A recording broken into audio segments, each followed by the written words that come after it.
Hello everyone, आप सबका स्वागत है मिस्टीरियस हिंदी चैनल में। 35 इयर्स तक इस ग्रेवयार्ड की चौकीदारी करने के बाद चाचा रिटायर हुए, लेकिन उसके 3 साल बाद तक भी चाचा का कोई रिप्लेसमेंट नहीं मिला। बहुत मुश्किल के बाद एक लड़का मिला जिसका नाम दिलीप था, जो तैयार हो गया था इस ग्रेवयार्ड की चौकीदारी करने के लिए। जॉब हैंडओवर करते समय चाचा उसने उसको यह बताया कि यहाँ जो दिखाई और सुनाई देता है वह सच नहीं है। अंदर से कई तरह की आवाज़ें सुनाई दे सकती हैं, पर तुम अपना काम करते जाना और इन आवाज़ों की तरफ ध्यान बिल्कुल भी मत देना। आज काम पर दिलीप की पहली रात थी।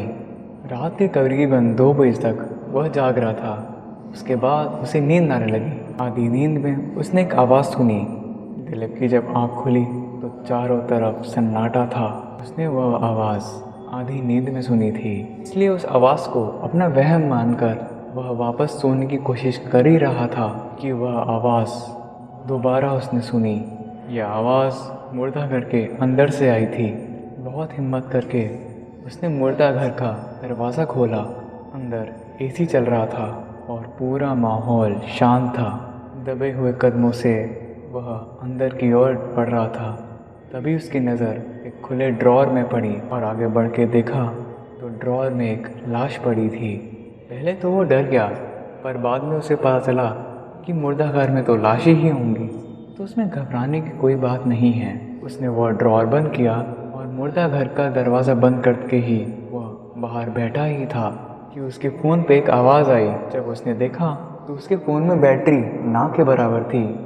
उसने सीधा अपने बैग से चार्जर निकाला और मॉर्ग के अंदर घुस गया, क्योंकि चार्जिंग पॉइंट बस मॉर्ग के अंदर ही था। इसके बाद दिलीप अपने फ़ोन को चार्जिंग में लगाकर दरवाजे के आगे बढ़ ही रहा था। तभी चार्ज पर लगा उसका फ़ोन अचानक से बज उठा और जब उसने फ़ोन उठाया तब दूसरी तरफ से आवाज़ आई कि एक कंबल दे देना, और उसके बाद फ़ोन डिस्कनेक्ट हो गया। जब दिलीप ने उस नंबर पर फ़ोन किया तब उसको अपनी आँखों और कानों पर बिलीव नहीं हो रहा था, क्योंकि वह मुर्दाघर के अंदर रखे हुए लैंडलाइन का नंबर था। और सोचने वाली बात तो यह है कि उस समय उसके अगल बगल वहाँ कोई भी नहीं था। वह वहाँ से तुरंत भाग के दरवाजे की तरफ भागा, पर जैसे ही वो भाग रहा था उसने पता नहीं क्या सूझी, पर उसने अपनी कंबल मॉर्ग के अंदर फेंक दी। पूरी रात इसके बाद कोई घटना नहीं घटी। जब सुबह उसने दरवाज़ा खोला तो कंबल दरवाजे के ठीक सामने ही पड़ा था, पर वैसे नहीं जैसे उसने कल रात को फेंकी थी।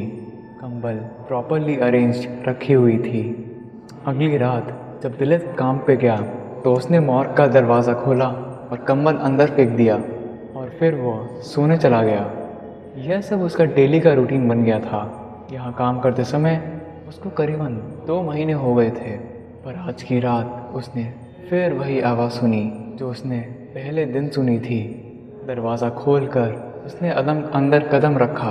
उसके सामने एक ड्रॉअर खुला हुआ था। उसने ड्रॉअर को बंद किया और करते वक्त उसने गौर से सुना तो ठीक उसके पीछे से उसको एक आवाज़ सुनाई दे रही थी। आवाज़ को सुनकर लग रहा था कि कोई वॉकिंग स्टिक लेके चल रहा हो।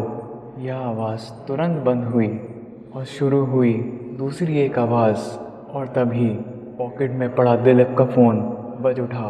नंबर उस मॉर्ग का ही था, और जैसे ही उसने फ़ोन को उठाया दूसरी तरफ से आवाज़ आई कि थोड़ा पानी भी दे दो।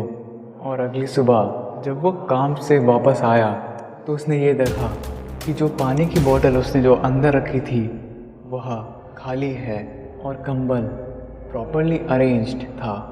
यह कनंड्रम कम से कम 5-6 महीने तक ऐसे ही चलता रहा, पर पिछले 1 महीने से कंबल और पानी की बोतल वैसे की वैसे ही मिलती जैसे दिलीप ने उन्हें अंदर रखा था। दिलीप को यह लगने लगा कि अंदर जो कोई भी था अब वो वहाँ नहीं है। इसीलिए एक दिन वह कंबल और पानी की बोतल रखे बिना ही सोने चला गया। उसकी सुबह आँख खुली तो उसने देखा कि उसकी मोबाइल पर 15 मिस्ड कॉल्स पड़ी हैं, और वो कॉल उसके घर से थे। और जैसे ही उसने कॉल बैक किया तो उसकी बीवी ने रोते रोते बताया कि उसकी बच्ची की तबीयत कल रात से बहुत ख़राब है। दिलीप भागते भागते अपने घर गया तो उसने यह देखा कि उसके बच्चे की हालत वाकई में बहुत ख़राब थी। वह उस कमरे में अपने बेटे के बगल में बैठा ही था कि उसने किचन से आती हुई एक जानी पहचानी आवाज़ सुनी। वह तुरंत ही दौड़कर किचन में गया तो उससे समझ में आया कि यह आवाज़ सिलेंडर से आई थी। इससे पहले कि कुछ वो रिएक्ट कर पाता, पॉकेट में पड़ा उसका फ़ोन बजने लगा। वह नंबर उसी मॉर्ग के लैंडलाइन का था। उसने फ़ोन उठाया तो आवाज़ आई कि मैं यहीं हूँ। उसे समझ आ गया था कि दिलीप से गलती हुई है। वह तुरंत ही दौड़ता हुआ मॉर्ग पहुँचा और रजिस्टर से उस पहले चाचा का नंबर निकाला और उनको फ़ोन लगाया। चाचा ने फ़ोन उठाते ही दिलीप की सारी बातें सुनने के बाद बस इतना ही कहा कि आता हूँ। रात के करीबन 10:30 बजे थे। चाचा और दिलीप दोनों मॉर्ग के बाहर बैठे ही थे कि एक आवाज़ आई। दिलीप इस आवाज़ को सुनकर जैसे ही खड़ा हुआ, चाचा ने उसका हाथ पकड़कर उसे नीचे बैठा दिया। अप्रॉक्स 15 मिनट्स बाद वह आवाज़ एक बार फिर से आई। चाचा ने कहा, तुम बैठो, मैं देख कर आता हूँ। अब तक चाचा को अंदर गए 20 मिनट हो गए पर वो बाहर नहीं आए। दिलीप डरा हुआ तो था, फिर भी उठकर वो अंदर जाने की हिम्मत जुटाई और जब दरवाजे की तरफ वो बढ़ ही रहा था तभी किसी ने पीछे की तरफ से उसे खींचा। उसने पलट कर देखा तो वह चाचा थे जो उसको चिल्ला रहे थे कि तुम अंदर क्यों जा रहे हो। दिलीप ने कहा कि आप तो अंदर गए थे ना, फिर आप बाहर कैसे आए। इसके बाद चाचा ने बोला कि मैंने तुम्हें बताया था ना कि यहाँ जो दिखाई और सुनाई देता है वह सच नहीं है, तुम चुपचाप यहाँ मेरे साथ बैठ जाओ। चाचा और दिलीप बैठकर बातचीत कर ही रहे थे कि मॉर्ग के अंदर से एक आवाज़ आई। चाचा ने फिर कहा, तुम बैठो, मैं अंदर जाके देखता हूँ। चाचा को फिर अंदर गए 20-25 मिनट हो गए थे। दिलीप से अब रहा नहीं गया। वह हिम्मत करके अंदर चला गया कि जो भी होगा अब तो देखा जाएगा। अंदर गया तो एक ड्रॉर खुला पड़ा था। Cut that bullet sound. पास जाके देखा तो पता चला कि वह चाचा की ही लाश थी, कंबल ओढ़े हुए।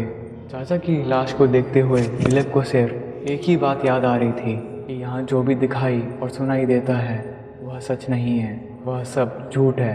दिलीप अपने दिमाग में यह बात 5-6 बार दोहरा ही रहा था और जैसे ही दिलीप इस चीज़ पर यकीन कर रहा था कि जो भी उसे दिखाई दे वह सब सही नहीं है, वैसे वैसे वो लाश अपना रंग बदल रही थी। पीछे उसे वो आवाज़ सुनाई दे रही थी और वह चाचा की नहीं, अपनी ही लाश को उस ड्रॉर में देख पा रहा था। और धीरे धीरे वह आवाज़ इतनी ज़ोर पकड़ रही थी कि दिलीप उस आवाज़ को ठीक अपने कानों के पास सुन पा रहा था। दिलीप की लाश अगले दिन सुबह मॉर्ग में मिली। चाचा आज भी अपना रिप्लेसमेंट खोज रहे हैं। आपको यह कहानी कैसी लगी कमेंट करें और सब्सक्राइब करें हमारे चैनल मिस्टीरियस हिंदी को ऐसी और हॉरर स्टोरीज़ के लिए। तब तक के लिए मिलते हैं।